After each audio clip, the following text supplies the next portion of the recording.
Hello friends, मैं अगले video के साथ एक ही निराला आप लोगों का हार्दिक अभिनंदन करता हूं। इससे पहले आप लोगों को बताया गया था राइटर्स नेम के बारे में, जो ऑब्जेक्टिव के लिए काफ़ी इम्पोर्टेंट था। और अभी जो हम लोग पढ़ने वाले हैं, ऑब्जेक्टिव में भी इम्पोर्टेंट होता है और सब्जेक्टिव में भी इम्पोर्टेंट होता है। तो ध्यान देने वाली बातें इसमें हमेशा होता है कि हम लोग किस तरीके से इसका ऑब्जेक्टिव बनाएंगे और किस तरीके से इसका सब्जेक्टिव बनाएंगे। तो पहले अगर कहीं देखा जाए तो 150 नंबर का जब इंग्लिश होता था तो यह 50 नंबर में भी था और 100 नंबर में भी था, लेकिन अभी यह जब 100 का हुआ है तो यह 50 का तो ख़त्म ही हो गया है। तो अभी यह 100 नंबर में इम्पोर्टेंट होगा, जिसका नाम आप देख रहे हैं द सोल्जर, और यह लिखा गया रूपर्ट ब्रोक के द्वारा, और यह रूपर्ट ब्रोक रहने वाले इंग्लैंड के। तो ये ऑब्जेक्टिव में भी ध्यान रखना होता है कि द सोल्जर का लेखक कौन है। तो लेखक हो गया रूपर्ट ब्रोक, और यह किस देश के रहने वाले हैं, तो वह देश का नाम क्या हो गया, इंग्लैंड। तो इस कविता को पढ़ने से पहले हम लोग मुख्यतः राइटर्स नेम को जानते हैं कि लेखक कौन थे, कहाँ के रहने वाले थे, और उनका जो थीम होता है, मुख्य बात है लेखक का, जो आपके बुक में दिया हुआ है उसको हम लोग देखते हैं। तो जिस समय हम लोग कविता पढ़ेंगे सही तरीके से समझ में भी आएगा कि यह लेखक कौन था। तो शुरू करते हैं हम लोग। तो द सोल्जर लिखा गया रूपर्ट ब्रोक के द्वारा, और यह रहने वाले इंग्लैंड के। और द सोल्जर का अगर कहीं हिंदी अर्थ देखा जाए तो सैनिक होता है, और यह सैनिक काफ़ी इंटरेस्टिंग कविता है। जिस समय कविता पढ़ाएंगे उस समय और भी ज़्यादा एक्टिव होंगे, लेकिन अभी उतना ज़्यादा यह इम्पोर्टेंस नहीं है। मैं एक बार कहना चाहता हूँ कि यदि आप नॉलेज के लिए पढ़ते हैं तो ये सब पढ़ना बहुत ज़्यादा ज़रूरी है, और अगर कहीं आप सिर्फ एग्ज़ाम के लिए पढ़ते हैं तो इसे आप पढ़िए या ना पढ़िए, कोई फ़र्क नहीं पड़ेगा। तो पढ़ना ज़रूरी माना जाता है। तो देखें क्या क्या है इस पे मैटर, जो रूपर्ट ब्रोक के बारे में। तो रूपर्ट ब्रोक का जन्म 1887 ईस्वी में और मृत्यु 1915 ईस्वी में। रूपर्ट ब्रोक का जन्म 1887 ईस्वी में और मृत्यु 1915 ईस्वी में। Was born in a well-to-do academic family. Was born in a well-to-do academic family, अर्थात उनका जन्म एक बहुत अच्छे शिक्षित परिवार में हुआ था। रूपर्ट ब्रोक का जन्म एक बहुत अच्छे शिक्षित परिवार में हुआ था। His father was a housemaster at Rugby school. उनके पिताजी जो थे वह रगवे स्कूल में पढ़ाते थे, अर्थात वहाँ के वह शिक्षक थे, और जिसको होम टीचर के भी नाम से जाना जाता था, और वह वहाँ पर रगवे स्कूल में पढ़ाते भी थे। तो where Rupert Brooke was educated before going to King's College Cambridge, अर्थात रूपर्ट ब्रोक का जो पढ़ाई लिखाई किंग्स कॉलेज कैम्ब्रिज जाने से पहले जो हुआ था वो रगवे स्कूल में उनके पिताजी के ही द्वारा हुआ था। अर्थात उनके पिताजी रगवे स्कूल के मास्टर थे, तो रूपर्ट ब्रोक का जो प्रथम शिक्षा था उनके पिताजी के द्वारा ही मिला रगवे स्कूल में, और उसके बाद वह अच्छी पढ़ाई के लिए, वेल एजुकेशन के लिए चले गए कहाँ, Kings College Cambridge. King's College Cambridge जो इंग्लैंड का एक जगह का नाम होगा जो लंदन में पड़ता है। उसके बाद W.B. Yeats, the famous poet, describe him। W.B. Yeats के बारे में अगर जाने तो यह भी एक बहुत प्रसिद्ध कवि हैं। W.B. येट्स रूपर्ट ब्रोक के बारे में कुछ बतलाते हैं। वह वर्णन करते हैं, बतलाते हैं कि the handsomest young man in England. हैंडसमेस्ट, अगर डिग्री की बातों को करें तो हैंडसम के कंपैरेटिव सुपरलेटिव बनाया जाए तो मोर हैंडसम और मोस्ट हैंडसम होगा, लेकिन अगर इसका देखा जाए तो इसमें बनाया गया हैंडसम, हैंडसमर और हैंडसमेस्ट, अर्थात कवि के द्वारा यह बातों को दर्शाता है कि वह सुंदर नहीं बल्कि इंग्लैंड में जो थे वह सबसे सुंदर युवा में व्यक्तियों में से एक थे। कौन? रूपर्ट ब्रोक इंग्लैंड में बहुत सारे व्यक्तियों में से सबसे ज़्यादा सुंदर माना जाता था, ऐसा W.B. येट्स ने उनको उपाधि दी थी। अर्थात W.B. Yeats the famous poet described him as the handsomest young man in England. W.B. Yeats Rupert Brooke के बारे में वर्णन करते हैं, बतलाते हैं कि वह इंग्लैंड के एक बहुत अच्छे व्यक्ति थे। अर्थात अच्छे क्या? हैंडसमेस्ट मतलब सबसे सुंदर व्यक्ति थे। और वह बतलाते हैं कि he assumed a symbolic role. W.B. Yeats Rupert Brooke के बारे में बताते हैं कि वह एक कल्पना करते हैं, उनके बारे में कल्पना करके बतलाते हैं कि सिंबॉलिक रोल उन्होंने दिया था।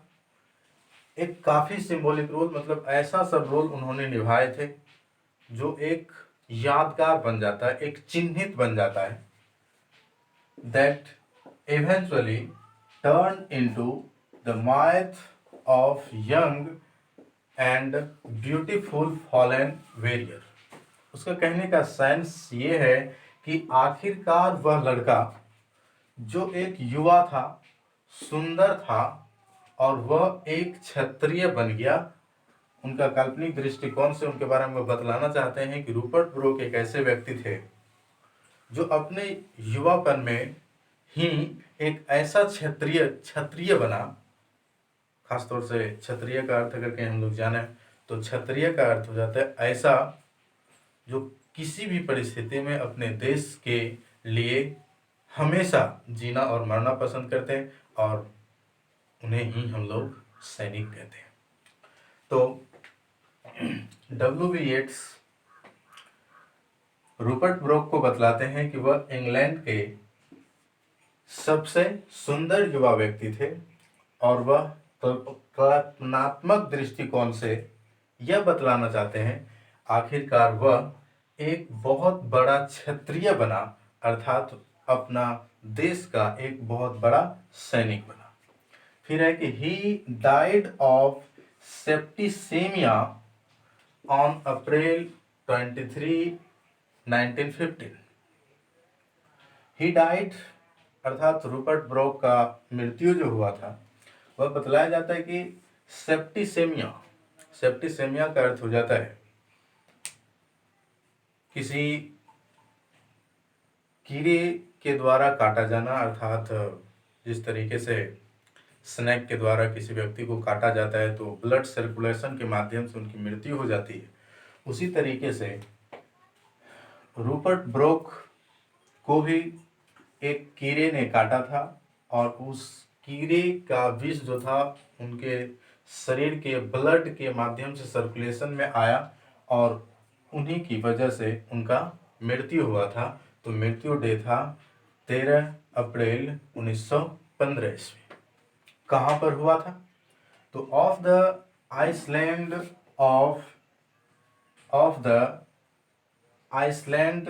ऑफ लेमन्स इन द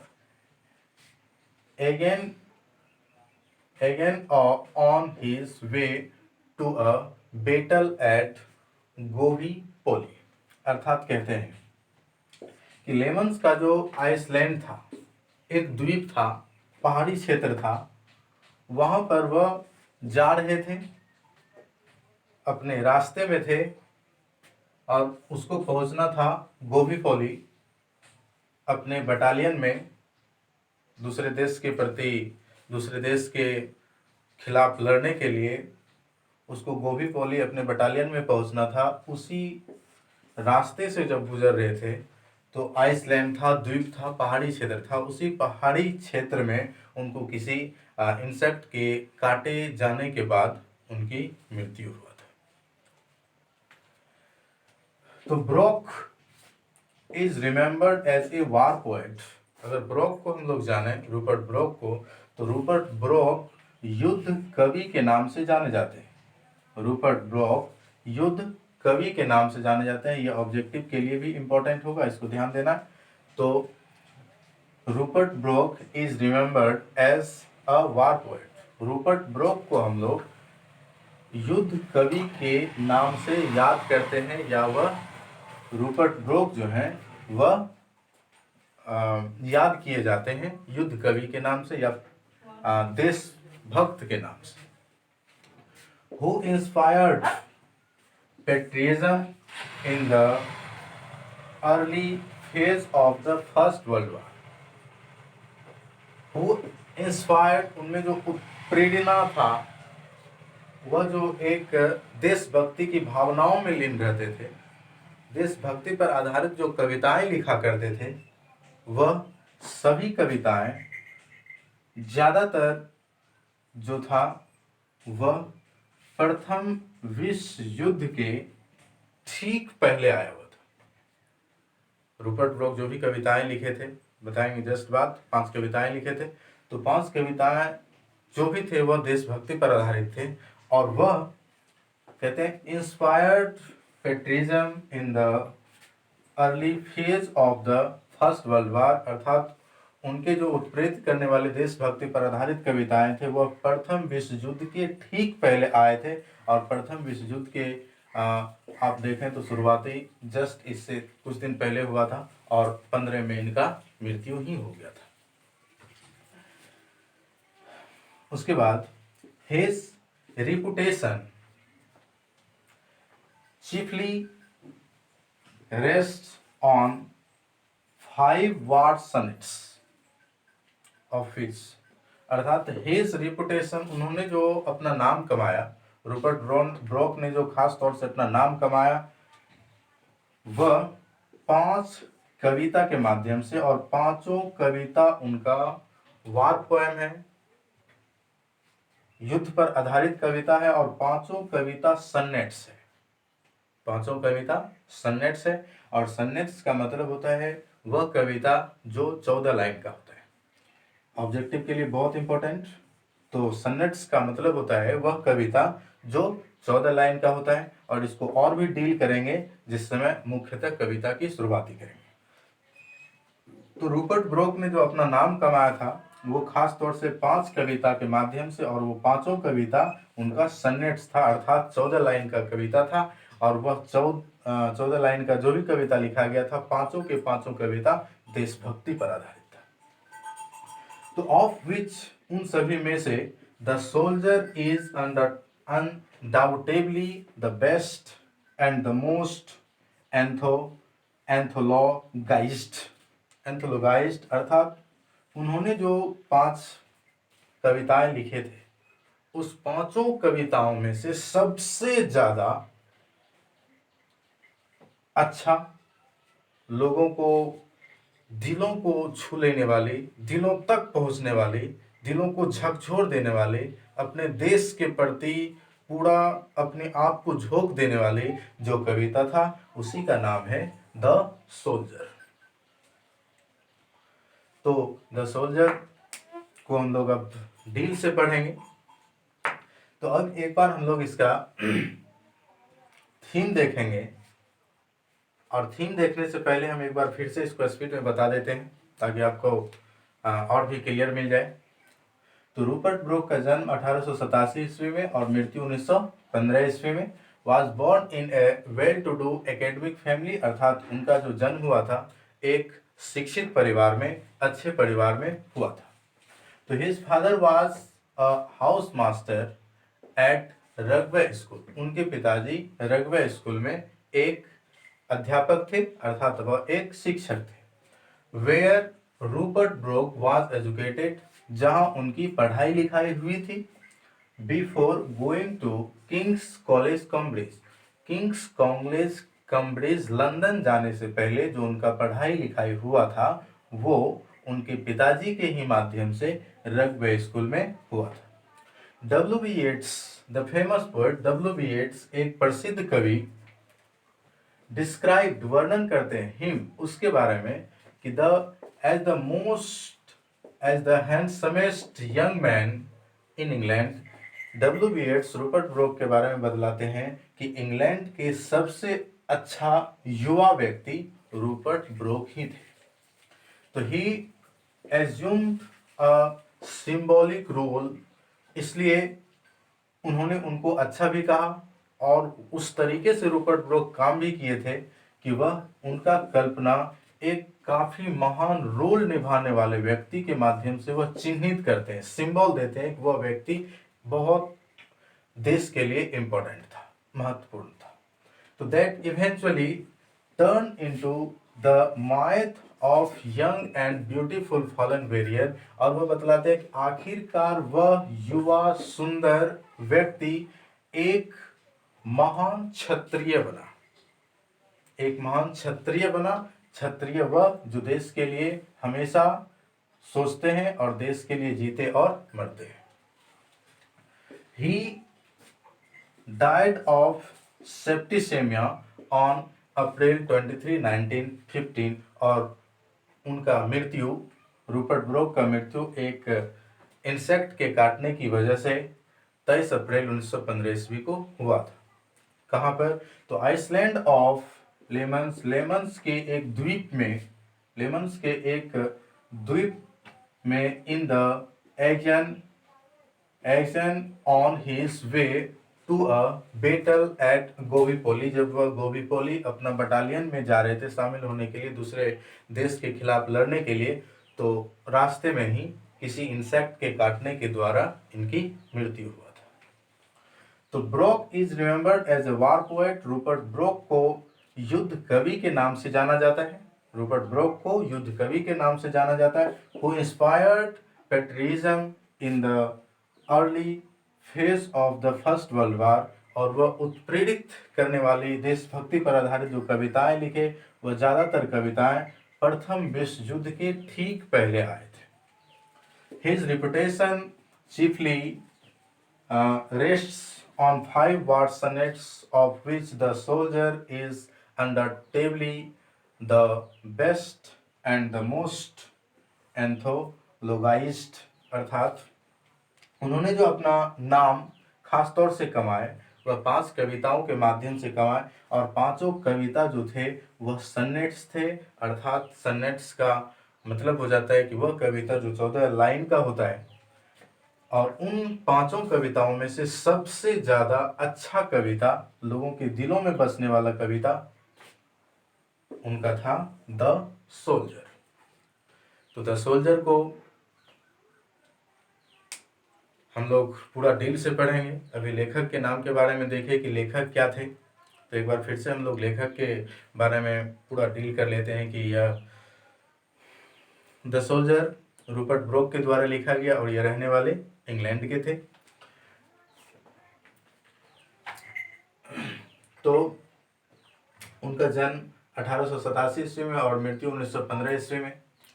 उनका परिवार एक शिक्षित परिवार था और उनके पिताजी एक अच्छे शिक्षक थे, और कहा जाए तो रूपर्ट ब्रोक का पढ़ाई लिखाई उनके पिताजी के ही माध्यम से हुआ, और उसके बाद उनके पिताजी के द्वारा उनको पढ़ने के लिए लंदन भेजा गया, और वह लंदन में पढ़ते पढ़ते अपने देश के एक बहुत अच्छे क्षत्रिय बने, जो एक मुख्य सैनिक है।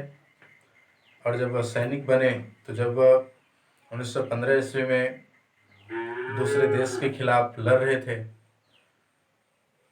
तो वह अपने बटालियन में शामिल होने के लिए जा ही रहे थे कि एक द्वीप पर उनको किसी इंसेक्ट के काटने की वजह से उनकी मृत्यु हुआ। और W.B. Yeats उनके बारे में यह भी बताया कि रूपर्ट ब्रोक इंग्लैंड के बहुत अच्छे युवा व्यक्ति थे जो चिन्ह करने योग्य थे और वह क्षत्रिय बने। तो रूपर्ट ब्रोक 5 कविताएं लिखे, सभी सन्नेट्स हैं। जो 14 लाइन की कविता है उसे सन्नेट्स कहा जाता है, तो सभी सन्नेट्स हैं।